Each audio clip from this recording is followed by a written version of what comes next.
Hi guys, I just wanted to do a quick video on my new journal. This is not a Dear Diary journal, it's a what happened in the day journal, which works much better for me for my concept of what my brain understands as a journal, and also what I am comfortable writing and comfortable knowing that in the future my kids could pick it up and read it or something like that. I won't write my deepest, darkest thoughts or anything like that. It's just really what happened to have memories, you know, years down the line, even if a photo or one paragraph triggers a whole memory of an interesting day or a funny event or something like that.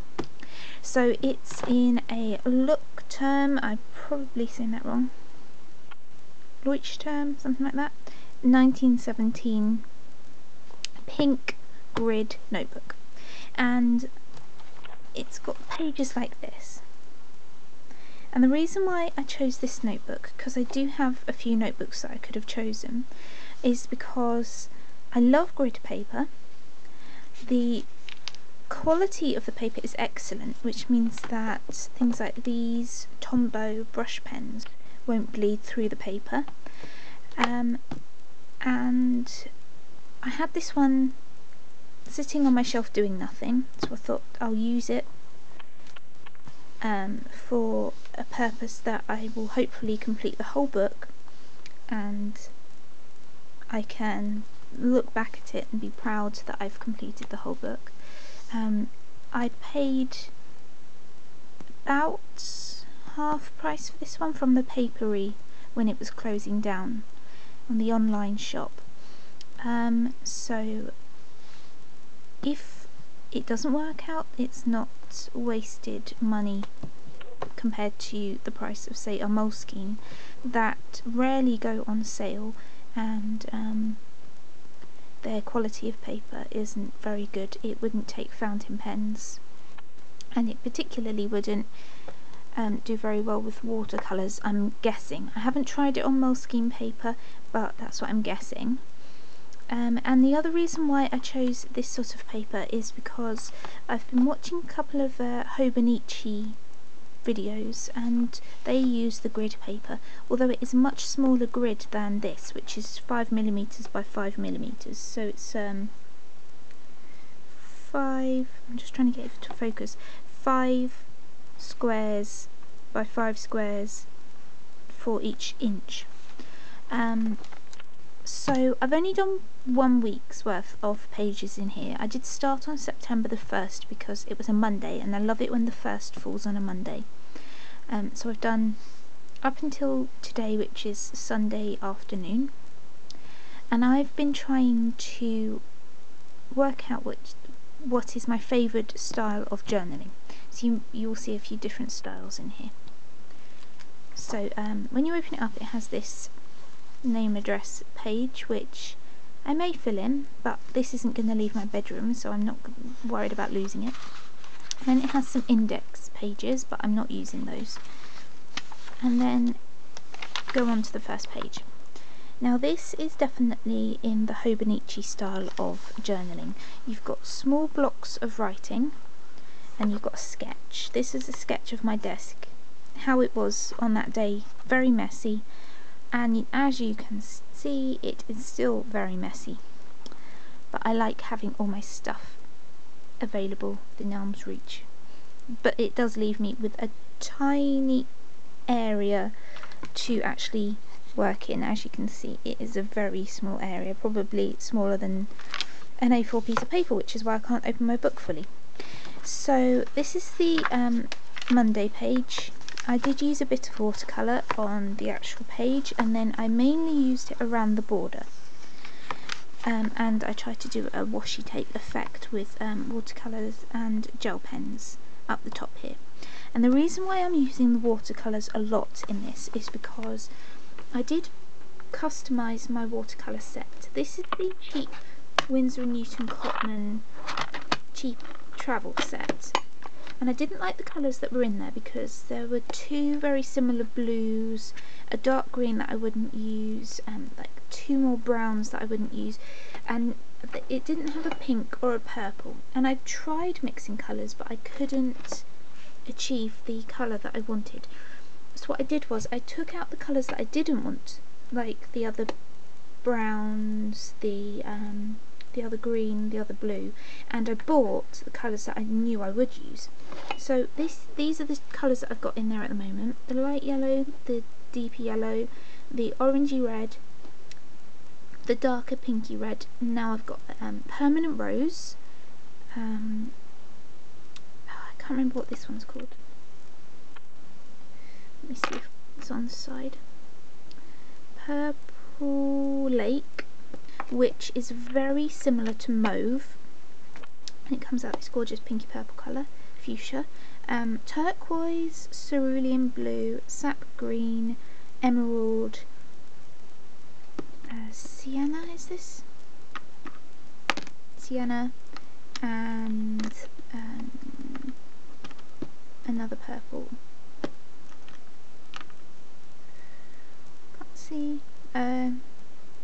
Deox Violet. And the reason why I'm not using the watercolours I showed you in the previous video is because they are extremely chalky when you put them on the page, and I do not like that feeling. So I'm using these ones. So that's what I've been using in here, and I will show you what it's done to the paper, because this is just normal paper, although it's very good quality Lookturn paper, and I do use normal normal quality printer paper to do some arty things. I'm not buying watercolour paper or anything like that. I just play around on normal printer paper. So that's my colour testing. I'm not bothered about quality of paper when it comes to paints and things. Obviously for fountain pens I am, and that's why I like the Lookturn paper. So I don't really mind when it goes through the water, sort of makes the fibres of the paper very kind of warp and buckle. I'm not really bothered about that. So that's the first page. This is the second page. This was me testing out what it would look like if I put the just a wash of colour over the background. So there's the turquoise and there's the purple lake in the background.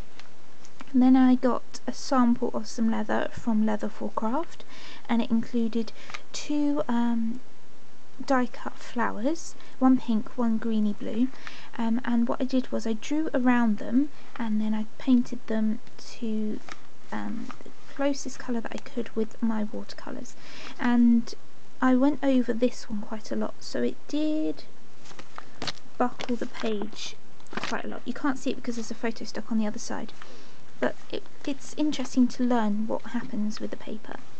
And then this was pink fountain pen ink, deep magenta by Diamine, which is one of my favourites, and it held up really well over the watercolour. Obviously I wouldn't paint the watercolour over the fountain pen ink, because fountain pen ink is water based, which means that if you put water on top of it, it will just spread and bleed through and it will not behave well. So I would definitely consider, if you are considering this, if you are using a permanent pen like this, you can watercolour over the top, but if you are planning on using a non-permanent pen, watercolour underneath and write over the top. So you've got to do a bit of forward thinking. Yeah, so I don't like that page as much as this page. I think it's easier to read the writing on this sort of page with a white background and a bit of colour than it is to have something with a lot of colour underneath. It's distracting, and I don't think I like the layout of the page. I much prefer this kind of layout of this one with the border and everything in its own block rather than this one. but each to your own, so I don't know what you would prefer. Then this page, I actually left this one blank and came back to it later, after I'd already done this page. I prefer this page to the one on the right because, as I said with this one, it's got a white background so it's easier to see. I like the ink brings the colour to the page. I did some flowers with these pens, these Tombow dual brush pens, and I did a little sketch of what I was talking about here, and I coloured it in with the pink dual brush marker, and it did not bleed through at all, which is fantastic. And I did test it on Moleskine paper and it did bleed through, so this is excellent paper. Yeah, and then I stuck one of my new Pogo printed out photos on here just because I had a lot of space left after I'd finished writing about this, and that's the trouble with doing a day per page in this journal. Some days I won't need to write a whole page worth, and some days I'll need to write more than one page, so I've decided to do it slightly differently. I'll tell you about that in a minute. And this one I was really just testing my new colours of watercolour paint, and I learnt that if you do one quick wash without having to go back and touch it up with more paint, it is much neater. It will not, you can probably see here, it's much messier, it's blotchy. If you do one quick wash, it is much neater, it will not buckle the paper as much, it will not go blotchy, it will be much smoother, and it will not affect the back of the page that much. And I don't really like that, it's too distracting. I just wrote over a lot of the background. I didn't write a lot because it was, it's difficult to see because of the background. And then I was trying something where I would wash over the whole page, so I did a pink background, and it was very difficult because one brush full of ink does not provide much, brush full of paint does not provide much paint to wash over the page, so I had to do it a bit at a time and fill in the gaps, which is why the page buckled. And then I decided to turn it into like a ginghamy tartany thing, which again I don't like because it's too distracting and there's too much going on. This is where I stopped doing it a day per page, and I just did Friday up here and Saturday down here and carried on up here. And there's my first there's my first photo I printed out on my Pogo. It's Chloe, and there's the second one, so I stuck that, as I said, to fill in the gap. There's the first one, there's the second one. Okay, it's not chronological, but this photo is about 3 months old anyway. I wrote sideways there. That is about how I'm trying to figure out what style I like to journal with, and as I said, it's too distracting. I'm not sure I like that. And then this page I was just doodling last night while I was watching Doctor Who. I tried to do some Zentangling at the top here, and I'm not very good at it. I did some squares down the side, and I've just coloured them in with my Tombow markers. And as you can see, oops, they don't bleed through at all. You can maybe see a tiny bit of show through when I hold it up to the light. There you go, but they don't bleed through at all.